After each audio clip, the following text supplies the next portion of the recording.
I want my kid to sit in a locker room with kids that think different, that Right. look different, that come from different backgrounds, and I want that to become really comfortable for him. Right. Right. And if that's the benchmark of what he gets out of sports, home run. Take that to the bank.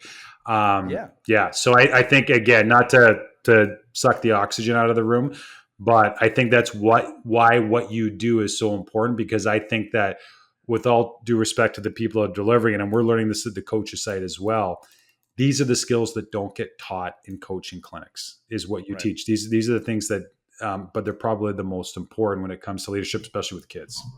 Yeah, I think too. There's a stigma about how young you can start this stuff, and again, there's a lot there I want to go over. But yeah, look, I'll equate it back to kind of the physical fitness when it comes to sport. We all understand the importance of going to the gym, or if you want to talk hockey, we all understand the importance of knowing what a 1-1-3 actually is. Right? We know that. We understand that. There's no one would ever come into a locker room and say, "Oh, you're teaching that today," right? Like no one would do that. But then we talk about the mind. And again, the stigma behind that is starting to break. I can see it. There is a shift. All right. But it's always kind of like, yeah, we'll get to that. And I'm like, what you're crazy. You need this. You need this as much as you need them to be physically fit. Do you know how strong a team would be mentally, physically, and tactically fit? You'd be almost unstoppable, right? Assuming the talent's comparable, by the way. I should always say that. For sure, but like I would go like furtherly. Like to me, when we look at our school system, the two things Right. that we don't teach that should absolutely be taught are financial literacy 100% and, agree. and teaching kids Yeah. how to, like, we I mean, again, and this is where I think like what you do a great job with, because like, listen, we have all these people that go and say like culture is important and mental performance, and they just, that's kind of their shtick, is they just keep repeating how important it's like, And hey, great. just say it. Yeah, Yeah. give me Yeah. some tools here. How do I get better? But I think we've all identified Yeah. that kids today struggle with social media and mental Right. health, etc. And it's like, how do we fix it? Well, I think we got to get you in locker rooms. We got to get you in Right. schools Well, too. let me give you some answers. Yeah. As someone who's done this, right? And I'll even equate this back to your boy and what you said about the cell phone. All right. We've created bullshit definitions of success based on social media and media in general. All right. And the problem is like, again, a lot of people your son's age, I'm not saying him, will say, well, I don't have a house. I don't have this. I don't have that. And I said, who told you that was success? And the answer is basically the internet. All right. And when you actually sit down with a 20-year-old or a 25-year-old or a 50-year-old or an 8-year-old and say, what is success to you? You're going to find they've never been asked that before. Right. And suddenly it changes the whole conversation. We're not asking great questions. And when you don't ask great questions, you get bad answers. Great questions demand great answers. Right. So if we're not right. So let me tell you this little quick one too. All right. So I have been blessed. I have done team building now from the international to professional to collegiate to high level, junior and high school hockey, all the way down to 8U. And I'm going to tell you this: when I started doing team building with 8U and mental performance at 8U, I remember hearing they're too young. You can't do it with them. It's not going to work. Aaron, they did it better than any of the other groups. The 7, 8, and 9-year olds, I'm going to repeat this, were better at team building and mental performance than anyone else I have worked with. They adopted it faster, they implemented it faster, and they understood it faster. So I've never thought of that before. As you say it, I don't know why that my first reaction was that just makes sense to me. And Totally makes is it sense. part of it because they don't have as many bias and they're a bit of an open, more of a blank canvas where they're not questioning everything. They're just like, hey, I'll jump into this and. Yeah, well, look, it's the beauty of a mind of a child, Mm-hmm. right? I'll say this too, and this is I'm going to say this pretty layman. Not a lot of baggage yet, not a lot of life that has worn them down yet, Yeah, not that's a what I lot mean. of Yeah. not a lot of preconceived or taught family patterns have been implemented yet. They're extremely moldable at that age, right? In the sense of too, like the older you get, the more you get set in your ways. Or I should say, it's harder to break your habits as you get older, right? You get set in your ways. The child mind does not work that way, right? Again, you're a father. I remember the first time picking up my son. It takes you a few weeks to realize, man, they really can take a lot of, you know, physical stuff. They're very bendy. So Yeah. the child mind works the same way. Now, here's the other thing too about working with these 8-year-olds. I did baseline 2-minute meditation breaks for them. Now, and this is the funny part. Very hard for an 8-year-old to focus for 2 minutes. All right. But again, I get curious. The start of the season, they can probably do about 20 seconds of it before I lose them completely. Then we get to 30 seconds. Then we get to 60 seconds. And by the end of the season, I'll say, close your eyes, rub your fingertips together, or close your eyes, listen for the furthest away sound you can hear. They don't even, they do it. They close their eyes and get real centered real quick. These are 8-year-olds. Again, everyone listening, I want you to think, could you right now in this moment close your eyes for 2 minutes and be focused on sound or touch, or your thoughts? You know how hard that is to do if you've never done it before? No, it, Yep. it, it So, is. Man, this just popped in my head, and this occurred to me the other day. So on Monday, Stanley Cup playoffs start, right? mm-hmm. And so before the game, they do the scan, like they've got the anthem, they've got somebody with a camera that scans the bench and the guys or girls standing on the blue line for the national anthem. So this game was LA in Edmonton, and they're scanning the Oilers bench, and it hit me. The veteran players, the players that have been in the war before, they're sitting there generally eyes closed, deep breaths, Mm-hmm. focused.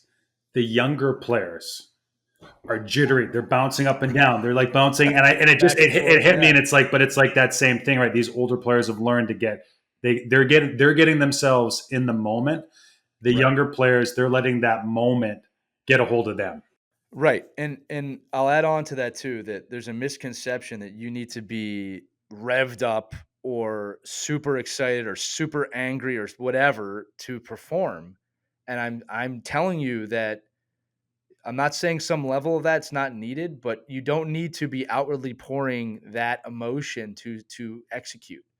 In fact, Kobe Bryant, who I was a big fan of, God rest his soul, spoke about this all the time about like what is losing.